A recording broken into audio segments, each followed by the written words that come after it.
Hi friends, welcome back to another episode of Generation Films. My name is Alan. The Space Marine is an iconic figure in science fiction. Untethered by real-life politics and moral relativism here on Earth, these are brave men and women who represent the best humanity has to offer in the pursuit of the purest form of warfare, a just crusade against the enemies of humanity. It doesn't matter what your political views are. It doesn't matter whether you're a Trekkie or a Star Wars fan. It doesn't even matter if you hate our Humanity First movement and think that you love aliens more than your own human species. No matter who we are, when the aliens, killer robots, and Zuckerbergs and Elon Musks come and threaten our very existence, we'll be calling on the Space Marines for salvation.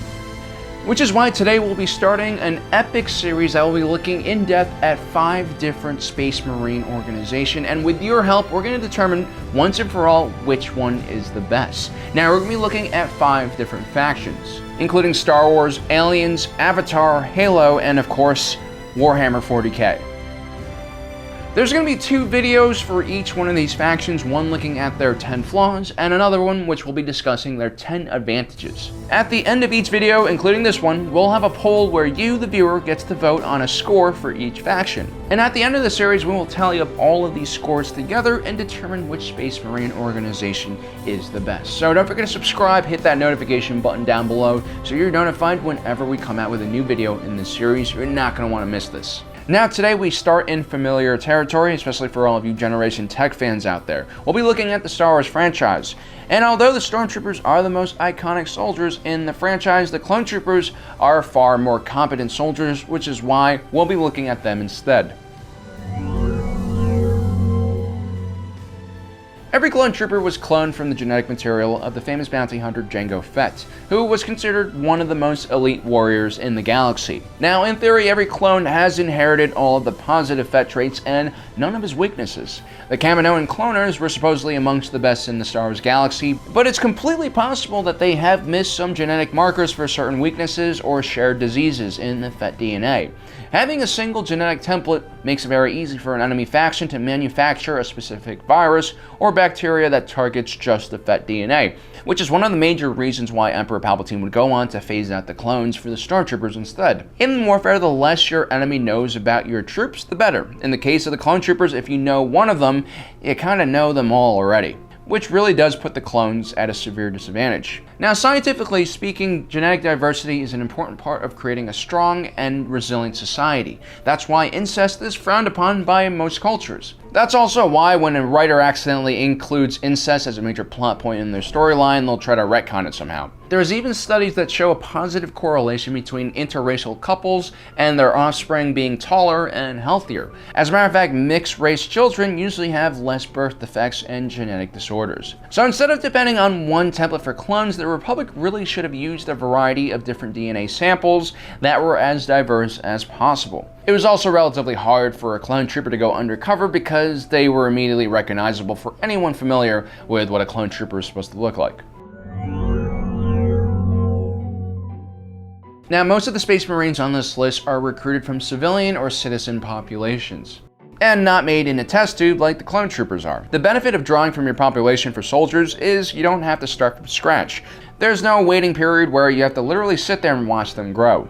So when you start your Space Marine Academy and you're using regular civilians or citizens, you already have a full stock of able-bodied men and women that you can recruit. All you really have to handle is training and equipping them. Because Clone Troopers have no parents, the state instead takes over that responsibility of being their guardian during childhood, which significantly increases the cost of training and housing a Clone Trooper. Normal civilian or citizen soldiers have their childhoods subsidized by individual families and rely much less on the state for help. Now, the clones were also created for one specific reason, which is warfare. But what if they get injured? What if they retire? There really needs to be a support structure for these clones should something bad happen to them. This would also add additional costs to the Clone Trooper program. So the cost of this program is easily amongst the most expensive of all of these factions. The Republic needed to take care of clones and train them for roughly 9 years before they were combat ready. Civilian and citizen forces have a much shorter training period, usually ranging from a few months to a few years. Now you guys might be wondering why I said it only takes clone troopers 9 years before they're combat ready, because that would mean they were basically sending children out to battle. Well, unfortunately, that's not really that far off from the truth. You see, in order to lower cost and speed up production, the clones were genetically altered to age at twice the rate. Well, at least in a physical way. A shorter development cycle would create some major instability in a clone's mental stability. So while the clones had the physical body of 18-year-olds, they had the flexible and innocent minds of a 9-year-old. And while this did indeed speed up the process of creating a clone, you had the ethical issue of sending 9-year-olds into battle, and it also meant that by the time a clone was 20 years old, they already had the body of a 40-year-old man and were already slowing down and ready to retire. Now, there were clones like Captain Rex who would continue fighting well into his older age, but he was an exceptional individual. We're soldiers, Ezra. This is what we were born to do. So not only did it take a lot of time and a lot of resources and money to create these clones, they also had a relatively short shelf life. Clone Trooper armor was the precursor to Stormtrooper armor, which is universally laughed at as a terrible piece of kit. Some clones like Captain Rex, who have used both clone and Stormtrooper armor, have noted that the clone armor is superior for protection. Even so, Star Wars armor is generally built for protection against thermal energy by using a reflective coating, along with conductive and insulative materials to absorb and redirect harmful energy from the wearer.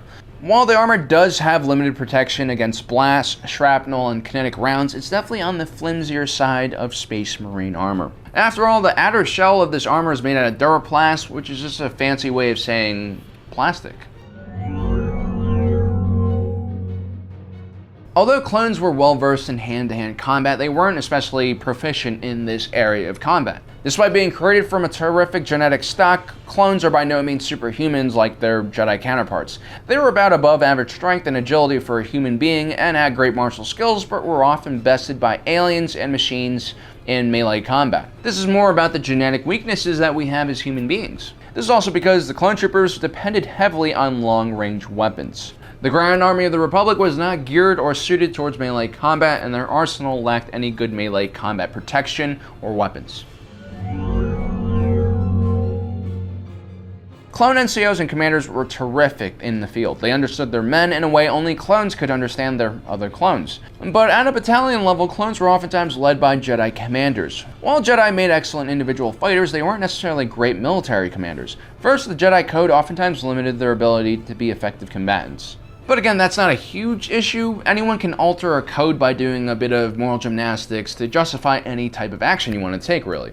More importantly, the Jedi Order had not been involved in the military command structure for almost 1,000 years. The Jedi were officially a part of the judicial force and served as peacekeepers, negotiators, diplomats, and lawmen of sorts. Very few of these Jedi had battlefield command experience, and this really shows during the opening battles of the Clone War. The Battle of Geonosis was a Pyrrhic victory for the Republic. The clone troopers suffered tremendous losses, primarily because of the inexperienced Jedi generals that led their troops into suicidal frontal assaults over open ground against a technologically advanced army of droids with huge lasers and missiles. And unfortunately, the clones were pretty docile and trained to follow orders, so no one really protested these relatively stupid orders. Then you had generals like Anakin Skywalker, who was quite talented and loved by his men, but occasionally forgot that his troopers weren't Jedi like him, and oftentimes led his clone troopers into situations where only someone of his skills could possibly survive. The Jedi were unorthodox generals, and while some of them were quite effective leaders, the majority of them had no idea what the hell they were doing.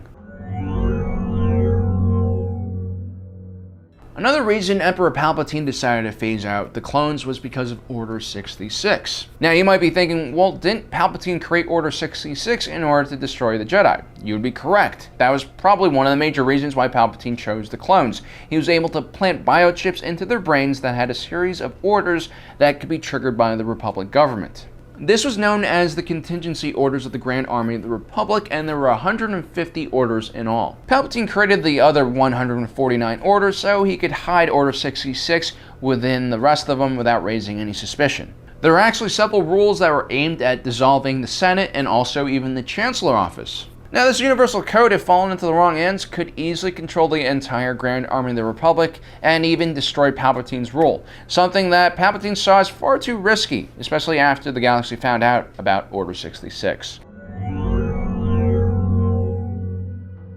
Despite all the genetic tampering done by the Kaminoans to make the clones more docile and dedicated soldiers, these men were still very much human beings. Now, these clones might not have had a traditional family or a life outside of the GAR, so they just saw their brothers in arms as their family, and they saw the GAR as life. But as the clones grew older and were exposed to the rest of the galaxy on populated worlds like Coruscant, they began to understand what they were missing.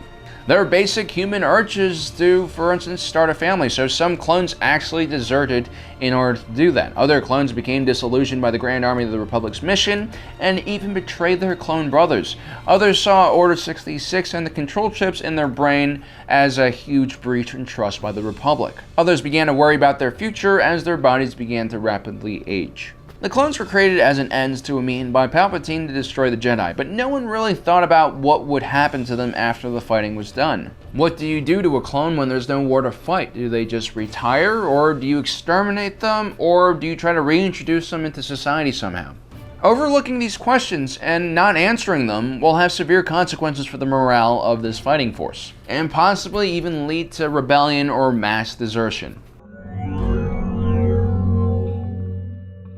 Jango Fett in many ways was a bastard. He was a deadly man who was capable of taking advantage of the situation and coming out on top. He was a competitive individual and very driven to improve his own circumstances in life. These are great personality traits for a bounty hunter to have, but not so great if you're trying to create a soldier who basically is a slave. Therefore, the Kaminoans engineered the clones to be less individualistic, and less aggressive, and less selfish. While some of these personality traits can be pretty negative, these are also some traits that are the best motivators for a human being.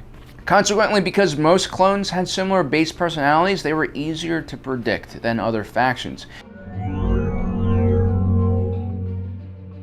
The clone troopers, despite all their flaws, were some of the most elite soldiers in the galaxy, and a lot of that was thanks to the meticulous work of the Kaminoan cloners. The fact that the production of clones was concentrated on one world was a huge liability for the GAR and made Kamino a very obvious strategic target for enemy factions. So guys, now it's time for you to vote on what you think about the clone troopers. You're gonna hit that button in the top corner right there. We're gonna give you a choice of 1 to 5, 5 being the best, 1 being the worst. Now you're gonna get another chance to vote for the clone troopers in my next video when we look at their 10 advantages.